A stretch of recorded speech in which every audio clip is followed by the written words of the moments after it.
Our next speaker comes to us via Bamboo's long-standing relationship with NewsGator and has worked on SharePoint previously at a little company we like to call Microsoft. So please help me welcome Shawn Beeson. How's everyone doing today? Thanks for coming out. Give one more round of applause for Bamboo for putting this all together. It's been great. Thanks, guys. Appreciate it. One more for Dux and Joe beforehand. Thank you. A little bit of upfront, I guess. Very similar, right? There's two sessions here on social. Dux did an awesome job as well. You're going to see a lot of overlap, what I'm going to talk about. You're certainly going to see some differences too, and I think that's all good, right? The big thing is that you really start to understand how important this is, this movement that's going on. And you know, change and conflict is good. So let's you know, kind of take that for what it is, and we're going to have a good Q&A after. So let me get on my slide here. All right, first just a quick agenda slide. Move this a little closer. And first I'm going to apologize because I left my clicker in Denver, so I'm going to be standing up here at the podium. I hate being behind the podium, but a little bit of background. We're going to cover an evolution of work, and Dux touched on a lot of these as well. I'm going to cover it from a little bit different perspective, but it's a lot of the same stuff. I'm going to talk about why, you know, everyone's not doing this, right? If this is so valuable and there's so much value in this, why isn't everybody doing it today? I'm going to cover some of those things, and then I'm going to really focus on those couple key roles that are involved in this whole implementation, what some of their angst and anxiety and some of those things are about, and how to help, hopefully, you know, give you some insight on how we at NewsGator try to remedy those things. First, a little bit about NewsGator and myself. I'm not going to beat you guys up with this, but we are the #1 social business solution in the Microsoft ecosystem. We got 4.5 million paid users that pay to use our software. We are 100% enterprise. We've got deep integrations with SAP. We actually just had an acquisition where we bought a company voted coolest vendor of SAP. A lot of HR self-service stuff, and we're really about social across the ecosystem, but we are founded and based on SharePoint, SQL Server, deep integrations into Office and Link. Of those 4.5 million, I'd say 80% are Fortune 500 customers. That's really our sweet spot, and where our customer base lives is in the upper echelon of all companies, though we do work with a lot of smaller companies as well. And the big thing is that everybody at NewsGator, myself included, goes to bed and wakes up every morning thinking about social. How do we make work better? How do we make it easier? How do we make people's lives better in general, right? From the CEO down, that's what we kind of eat for breakfast, okay? Just real quick, a little bit about me. I am a developer, so I'm a very technical person. I'm usually up here doing the coding and stuff on stage. Until recently, ran a SharePoint practice for a consulting firm in Denver. The thing I really want to highlight is a certified Scrum Master on the bottom, and I highlight that because as a developer, I fought for years around open collaboration, communication, self-aligning teams, and when I had a chance to go over to NewsGator, work for a social company, it was a godsend for me, and it's been great to go and do what I'm doing here at NewsGator, be hopefully a bit of a thought leader in this space, as well as have the technical background around SharePoint to be able to help people architect and think about their social implementations and how they go about doing this. Okay. And by the way, I'm the one on the left there. A few other little things here. Please find me on LinkedIn, Twitter. Feel free, if you're pounding away on your phone, to use some of these hashtags. It'd be great. Really keep this real. We've got some great stuff at NewsGator on this YouTube channel, so feel free to check some of that out. Customer testimonials, really valid stuff that would probably pertain across a lot of different verticals. The one other slide I just want to mention is why we're all here. This social thing, right? It's not for kids anymore. Every one of these people up here has social baked into their products, right? So if you think that it's not happening, it's already happened. It's time for people to start to really adopt and accept that, and that's really what this is about, okay? All right, so enterprise social networking, right? And we're gonna really kind of look at this from the human factor, the human perspective. And here's a good quote, right? And it's probably a little overblown, but the real ROI of social technologies in the enterprise is that if you are using them, you may still be around in 5 years, right? Maybe a bit of an overstatement, but I don't think by much, right? Dux covered a lot of this as well. If you're not doing this, you need to be thinking about it because your competitors are, okay? And where I'm going to start is similar to where he started, but the Industrial Revolution, right? It started a long time ago. We had, there was nobody shipping products, there was nobody mass producing anything. In order to overcome those physical limitations, we used technology, right? We created assembly lines. We got people lined up in factories to mass produce, mass ship, and really overcome those physical limitations using technology, using machinery. And this is about a 200-year time frame, right? The mid-1700s to the mid-1950s, right? This occurred. And it was a kind of a long-drawn process, but we got better and better incrementally, really through this network of hands, right? People getting together to work better and more efficiently together, okay? Through that, we had 1,000 times increase of worker output. Population in England grew 200%. 57% decrease in child mortality. I was shocked by this one. During this time frame, 71% of children didn't live past the age of like 25, and that decreased by 57% during this 100 years, or as part of this time frame. Right? Income jumped obviously drastically. Right? And after about 1950, after this 200 years lapse, we hit the second major shift, right? Which is this network of minds. Right? We now moved from people on the assembly line to robots on the assembly line, right? We started to have a need for electronic and access to electronic information. We needed to start to pool and combine resources, right? Search became important. Fax machines and typewriters were replaced with computers on people's desktops, right? Very important stuff here. By the way, this happened, this time frame shortened, right? 1950 to, I would say about 2010. So we've got about 60 years now where the network of minds really kicked in. And now we're using this technology to overcome the mental limitations, right, of business, right? We couldn't find information fast enough. We couldn't go to a filing cabinet and search through things to get the information we needed, and we wanted it at our fingertips. And now we're, again, using technology to overcome those mental limitations that we had at the time. And through that, you can see some of the things that happened here, right? The GDP's going up.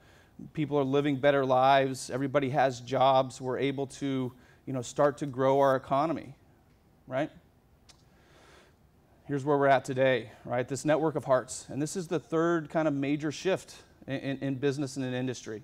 Now we're using technology to really overcome the emotional limitations, right? It's not about a top-down organization, a hierarchical military command and control structure.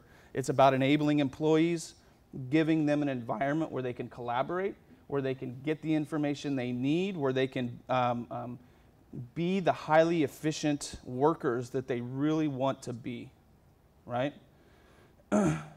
And this is some statistics from McKinsey looking at different verticals here, different industries, simply by implementing social, right? Not even probably doing it really well. These are some of the margins that some of these verticals have recognized, right?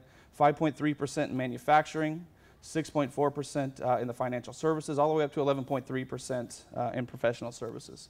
And our CEO, Daniel Kraft, talks about this, in detail and in depth. And there's, again, on our YouTube channel, there's lots of good stuff.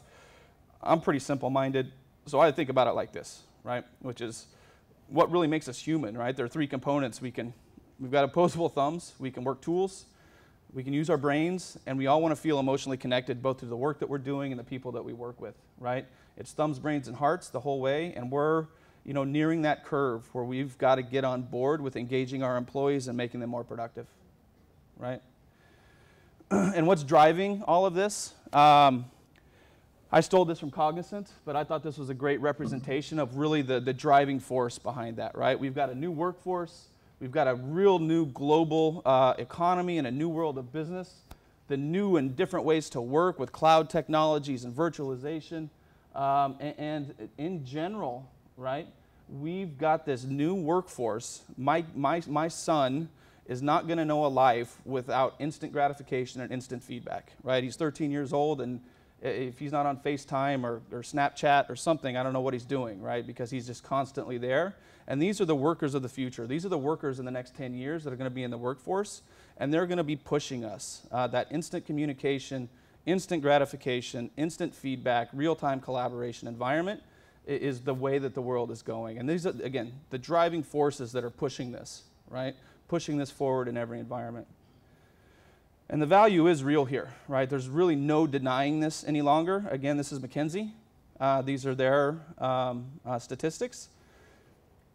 The ability to increase the speed at which people can access both experts and other knowledge in your organization, whether that be documents, people, other artifacts, right? We can increase that by almost 80% by using these technologies. Reducing your communication costs, right? Long distance phone calls. What does that cost a company a month, right? Increasing the speed of access to those experts in your organization. Still, face-to-face collaboration is the best, and if I want to ask somebody a question, I want to find the person who's available and has the right answer for me, right? So if I need to go and find experts, there's value there. Decreasing travel costs, increasing employee satisfaction. I don't want to skip over this one, right? Because and we talk about this a lot, right? But engaging employees, making them care about their work, care about the goals of the company. Employee retention, what does it cost you when somebody leaves your company? Not only to hire and find and train a new employee, but in terms of the information and knowledge that they're walking out the door with and probably taking it to your competitors, right? So we need to make work more of a family environment, and I don't mean their families, right? I mean making it a family environment where everybody that works together is pulling the same direction and has the same goals in mind, okay? All right, so now we get into the good stuff, right? Why isn't everybody doing this today, right? Why isn't it just out there, right? There's a few reasons. And the first, I'll back up just a second, but there really are two main reasons, right? People are deciding not to do it. Executive leadership isn't getting it. They're not buying in. And the second is because maybe they are buying in and they're rolling it out, but users aren't adopting it, okay? They don't get it. They don't see the value, right? We're in this kind of interesting period where we've got a lot of older people in the workforce who aren't familiar with these technologies, right? So they don't see the value in it. And those are the two main roles I'm going to kind of focus on, that executive leadership and sponsorship, the decision makers who are choosing not to go there, and the people that are actually then, using the system if they do choose to go there. The people who are choosing not to go, why are they choosing not to go, right? It's fear, right? What if something gets out, right? This is all internal collaboration, but what if something happens to get out the door, okay? What if my employees are using it like Facebook and wasting time and they become less productive, right? What if we get sued? What if it's too disruptive to the organization and we see a decrease in productivity, right? As a decision maker, these are the things that are like, yeah, let's not do it yet, right? I'm not going to be an early adopter, right? I'm not going to be on that curve. I want to wait until, it's too late. Well, here, if you wait until it's too late, it's going to be too late, right? It really will be too late, and your competitors are going to be that far ahead of you, right? That much farther ahead of you. So how do we deal with these, right? How do we deal with some of these issues? Let's address their concerns, right? Make sure no matter what social tool you're looking at, that you've got some governance and some compliance capabilities built in, right? That helps calm some, okay, all right, we can audit this stuff, right? We've got auditability into this. We can run it through an audit tracking system if we need to. Create a detailed what-if plan, okay? And we do this a lot with our customers. What if somebody posts something inappropriate? What do we do? What's the proper response? Okay, I can live with that, right? Enable leadership with the right tools and metrics and reports to really understand the impact this is going to have, right? Enable them with access to the system so that they can have some oversight and participate. Make a real business case for this, right? There really are enough metrics out there to justify an investment in this technology and go that route, right? Use the numbers and statistics because that's what executives and decision makers want, right? Focus on the ROI and revenue. I mean, that kind of speaks for itself. Here's a big one, right? Address a specific business problem first, right? Whether that's corporate communications, whether that's your innovation process, whether that is a project management type environment, right? Whatever is hurting your organization now, let's social rescue a little bit, right? Let's focus on that one silo for a moment and use that as our pilot, right? Let's prove the value in one very specific use case and try to get the most out of that investment, all right? Make sure we have the real detailed reporting and analytics behind it. leverage relationships with other people in the industry. I mean, we're always and in fact, we have a customer and partner extranet called Engage, where all of our customers come, our partners come. We have very little filtering of that, and we like that. Our customers are talking to one another. They're bringing other people into this environment, and that's what you want, right? You want it to be a bit of a viral thing where you can have a CEO from Kraft talk to a CEO from Walmart and say, here's how we used it, right? And here's how it was successful. Those types of things will really help to sway that decision maker in the right direction, right? And do the industry research, right? Depending on whatever industry you're in, there are specific cases that are going to help prove value here, right? So that's one, right? The second real persona here is the users themselves, right? And this is always going to create anxiety with users, right? Whether they're older workers, newer workers, it's different than what I was doing yesterday. Is there real value here? Here's some of the things we hear all the time, right? How do I hashtag? How do I @target, right? What's the right thing to hashtag? Little things like this are actually the biggest barriers of entry, right, for users.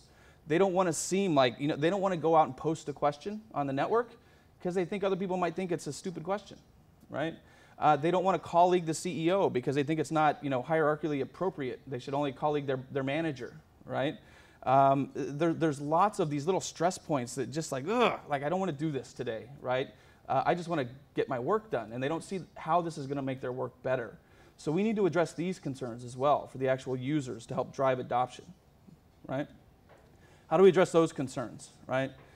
Well, these are some of the things that we build into our product. It's a little bit feature functionality, a little bit esoterical maybe, but we want to provide real-time recommendations, right? I don't want to have people know how to hashtag. We want to recommend hashtags or automatically hashtag, right, for them based on whatever terms we've decided to put in our glossary. We want to allow people to self-learn, have the system teach them the behaviors we want and let them do it at their own time and at their own pace, right? We want to leverage network intelligence. I'm going to stop here for a second and talk a little bit, right? Facebook, right, is a pretty good example, I think, of this, right? And I think sometimes people don't think about it, right? But Facebook's driven by ad revenue, right? Why do they make so much money? They make so much money because they have an intelligent social network.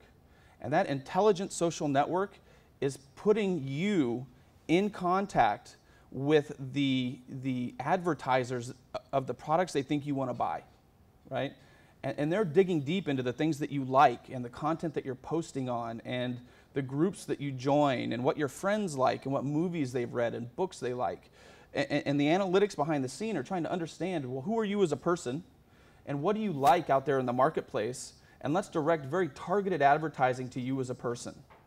That's where they make their money, and that's the intelligence behind the scenes. And I think if you drill into some social networks, that intelligence isn't there, right? The system itself isn't understanding your behaviors, your activities, the things that you're commenting on, questions you're answering, whether or not they're being marked as correct answers, right? And driving potentially your expertise in an organization. That system intelligence is important, and don't overlook that part. It can't just be about a conversation, because then it's just a lot of conversations. And the more groups you join, the more active your social network is, you're going to create noise, and it just becomes more noisy than your inbox was, 5 years ago, right? Now you're a part of 25 communities, and you've got 35,000 posts coming in that you've got to monitor every day. How do you deal with that, right? Intelligent streams and filtering. That's how you deal with that, right? You have streams that are smart enough to allow you to prioritize based on content from certain people, based on content from certain groups, from different networks. This stuff is important, but this stuff is more important. I need to reply to this immediately. This can wait a little while, right? I need to check this immediately. This can wait a little while. Making sure you've got real community managers, real people who are passionate about this, who are there as a collaborative person that you can interact with, right? Somebody that you can go and ask a question if you have it, right? Not somebody who's off in an office somewhere, but somebody who's walking around with a t-shirt that says, I'm your community manager. Ask me if you have any questions, right? Working from anywhere at any time. This is part of that millennial workforce, but it's not sitting at your desk or sitting in your office or sitting in your cube and doing work. I want to be able, after dinner, when I'm home with my kids, to be able to get some work done from my phone, and I can do that pretty easily. Driving specific behaviors as a community manager using, again, the tools and the feature functionality in the system. I'm going to show you some of those things, making sure you're recognizing people, making them feel part of the organization, rewarding them, encouraging executive participation. I can't underestimate or undervalue this enough, or overvalue this enough. There's a statistic out there that says one post from an executive is worth 1,000 posts from a normal user, right? If they see the CEO, the CFO, the COO participating in the network, it alleviates that one whole piece of anxiety. They're being open and collaborative. I can be open and collaborative. And that conversation is going to be worthwhile. All right? User configured notifications, again, that noise, how do we turn that down? Allowing people to be notified when and where and how they want to be notified based on the content that they feel is important. All right? And creating one place to work. All right? I don't want to have to log into a system to collaborate. It's always been I explain it like this, right? Why isn't SharePoint the collaboration platform it's always been touted to be? Because you have to go to that place, right? I have to log into SharePoint, I've got to find my project site, and I've got to go to that place to collaborate in a team site. And if I'm part of 5 or 6 teams and 7 or 8 projects, now I've got to remember where all these things are, and it becomes overly burdensome to go and participate in that conversation. And that doesn't even take into account maybe SAP or Salesforce or other systems that I may have to work in every day, right? So I don't want to be bouncing back and forth between those things. Let's create one place where people can go to do their work in a social and collaborative way. All right? So, some human factors here, right? And I'm going to run through 5, what I think are probably the top 5 of the kind of human-centric factors around social collaboration. And the first one is that humans learn by doing, right? And this is probably where I'll disagree with Dux a little bit. I've never seen a training plan in regards to social that was really effective, right? The real secret sauce here is to make sure, and I apologize to any Microsoft folks in the room, but make it Apple easy, right? Make it so easy that people don't have to think and don't have to learn to use the system.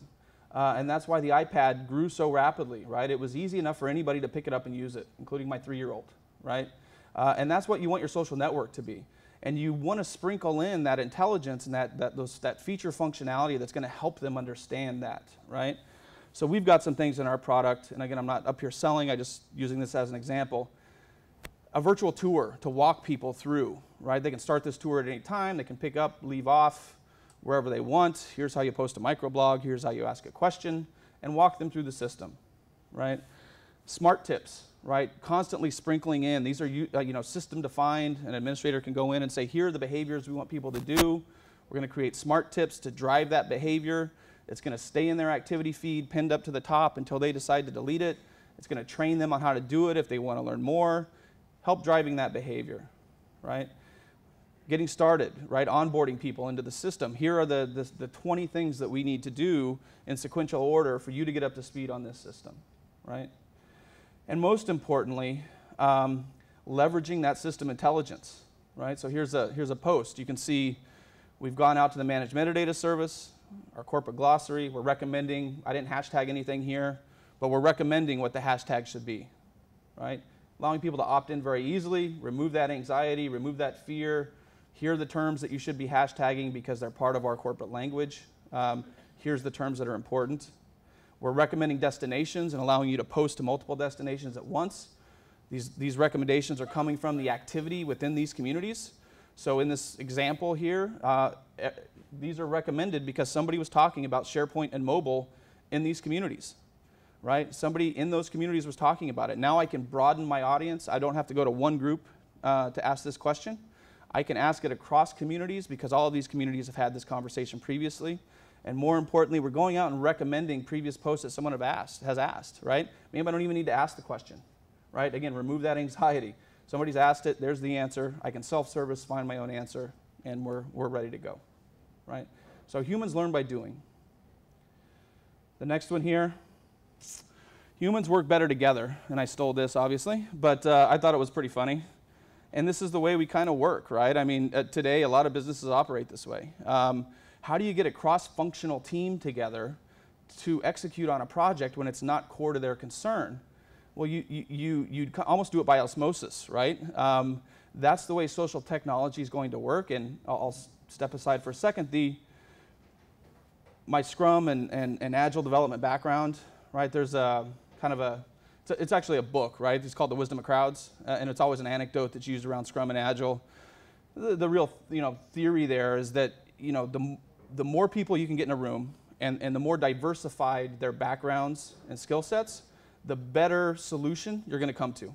You get the smartest guy in the world in the room, you're still going to come to a better solution with more people who are probably not as intelligent, not as well educated, not as experienced.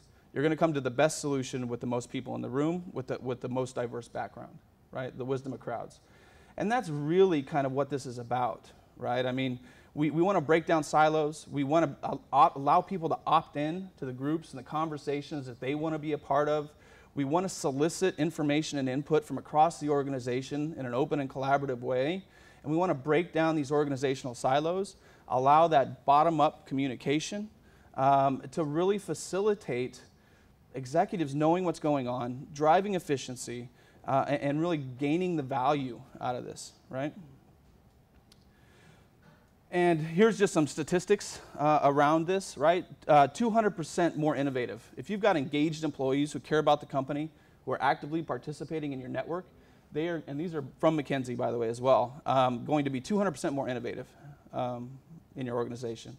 41% fewer sick days because they care about their work, right? 78% cite recognition as a main motivating factor. 69% would work harder if they were recognized, and productivity increases up to 25% in a fully enterprise social network. All right, fact number 3. Humans like to be recognized, and I kind of segued this with the last slide, but it's true, and this is a little self-serving, I guess, but this is from our real internal social network. I was nominated for a Trailblazer Award, and to have my CTO come in and say, "Great job, you're doing great work," I'm not the type of person that necessarily seeks those kudos and wants them, but it makes you feel good on the inside, right? And I'll use a bit of a story here. Our CEO recently bought everybody in the organization a Fitbit. Does anybody know what Fitbit is? Anybody familiar with Fitbit? I had never heard of them, actually, but it's been awesome. I'm wearing it now. It tracks your steps per day and your sleep patterns, and you can enter your food and those kind of things. Well, I probably had it a week, and I went to bed in the morning, and I woke up the next day. You get the system automatically awards you these badges for every 5,000 steps you take in a day. So 10,000, 15,000, 20,000. If you hit those milestones, you get a little badge. I woke up in the morning, I had 14,998 steps, and I was like, really? I could have got a glass of water. I would have got that badge, and sure enough, that day I went out and I worked out just to get the 15,000 step badge. Right? I wanted to get it before anybody else got it, and I went out and until that point, I wasn't a big believer in this recognition thing and reward thing. I was like, yeah, okay, it's part of our product. I get it. I understand it, but I didn't really believe in it. And when I clicked in my brain that I'd actually driven my behavior to go out and work out, I'm like, there is value here, right? It's going to drive people to do certain things, right?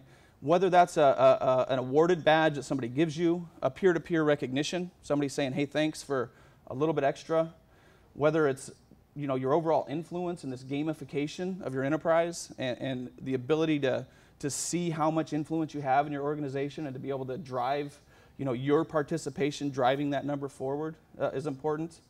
And to be able to see where you rank against your peers and how are they doing in a leaderboard fashion, right? This is all gamification, but it does drive behavior. It does incent people. It does make them feel engaged and part of that network, right? Fact number 4.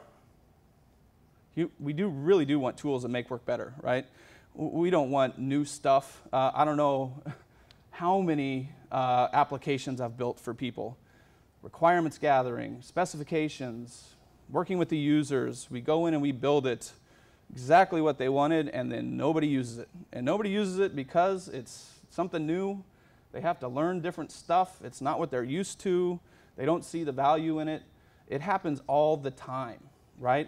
We want tools that are Apple easy, that make our lives easier, that give us more information, empower, and enable us to do different and better things in the organization, right?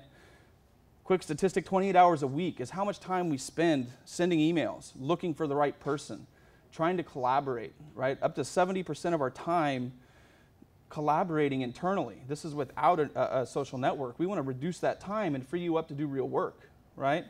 And again, this is a point where I'll disagree with Dux a little bit. We want people to have that one place to work, right? If you want to be able to approve an SAP workflow from your social network, you should be able to do that. You shouldn't have to go log into SAP and go through the SAP forums, and if you've used SAP, you know that's not fun. So, you know, and surfacing those types of things in a very social way, in a place where they're already working, through connections to Salesforce, if your sales people are in Salesforce.com all the time, we've built into our product the capability to bring your social network into Salesforce, to bring your social network into Oracle or into SAP. It's an important thing for people to do their job where they normally do it, but still enabling them to opt into participation in that network. Okay? And finally, fact number 5, we all really do want to feel connected, right? We want to feel part of the organization. We want to feel like we're contributing to the greater good. We want to feel connected to our coworkers, whether they're here or whether they're in Australia. And again, some things that we're doing in the product is recommending colleagues based on behavior, based on the questions you're asking, based on the questions you're answering, based on the content that you're posting. Who should you be connecting with? Because they're talking about the same things, right? What community should I join? What group should I be a part of? Again, based on activity, based on the intelligence of the system, knowing what type of person you are, right? How do you want to be notified? How do you want to connect and participate in the system? Do you want to receive instant notifications, digest notifications? Which ones do you want to receive instant for? Which ones do you want to receive digest for? Do you want to be notified via link IM if you're in the office, right? Do you want to simply get emails? There's lots of different ways for people to opt into this system, and giving the user the flexibility to control that will also help drive participation in the network. The final one, right, and certainly this has got to be core to anything, right, is that mobility piece, right? Allowing people to work when and where and how they want to work, providing a rich experience on a mobile device, on any mobile device, BYOD, whether it's a tablet or an iPhone, and then allowing people to work and receive push notifications and opt into that network when and where and how they want to work, very, very important as well, right? So allowing people to stay connected in the way that they choose, very important, okay? And with that, that's all I got. I didn't need to check time. About 30 minutes, not bad. All right, thanks everybody, I appreciate it. That's all I have. Thanks.